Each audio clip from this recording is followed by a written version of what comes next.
Yan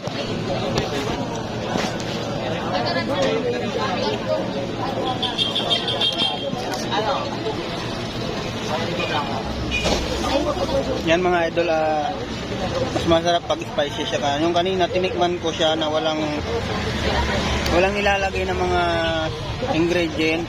Yung sabaw niya ay okay po, masarap.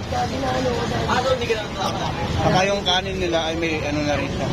Meron yung lasa.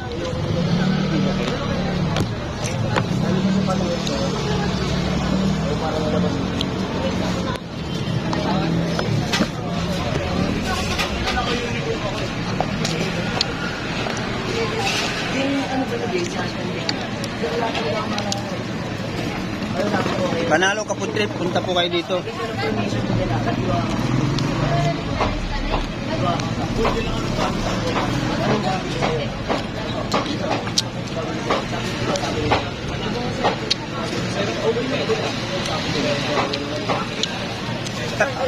Kaya lang po ay hindi pa po sila underize dito, kaya lang okay na, baka sa susunod ay mag-aliras na po sila.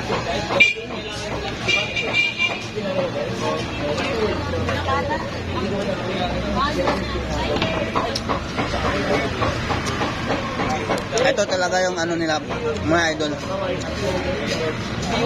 Ikumpara nyo na lahat yung mga nakainan yung parisan, kay Diwata, kay Encanto Pares.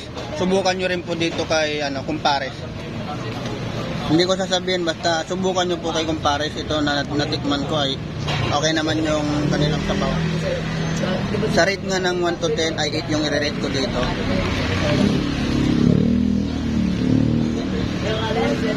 Ay, shout out kay Alexander Ian, yan. Kamusta sa yan? Kamusta rin po? Salamat sa panonood sa aking live. Ngayon kumakain ako sa bagong parisan na bagong pipilahan ng sambayanan dito ay kay Kumpares sa Dian po. Kasi pag pumipila po kami kay Diwata saka kay sa Encanto Pares, inaabot po kami ng 2 to 3 hours o 2.5 hours. Kaya dito hindi na po kami lalayo at may malapit na po kaming kakainan. Overload na din po siya.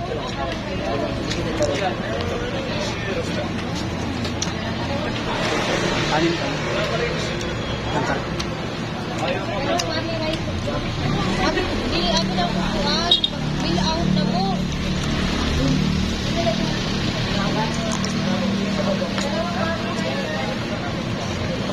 Yan, shout out po sa mga pinsan ko dyan sa Sarap po yung sabaw nila dito, promise.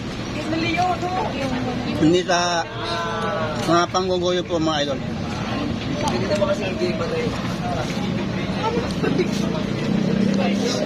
Sabaw pa lang po talagang panalo na. Mamaya ay hingin tayong pang take out ng sabaw.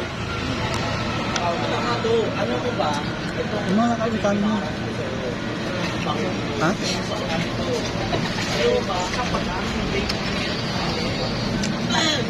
Grabe yung epic dyan.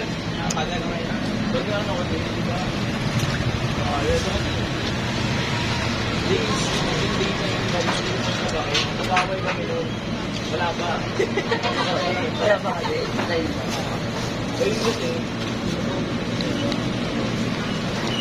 Malilod mo.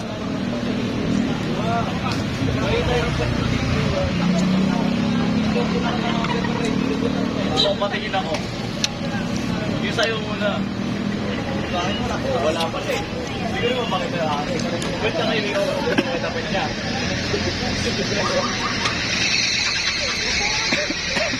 Mga picture ko na lang yung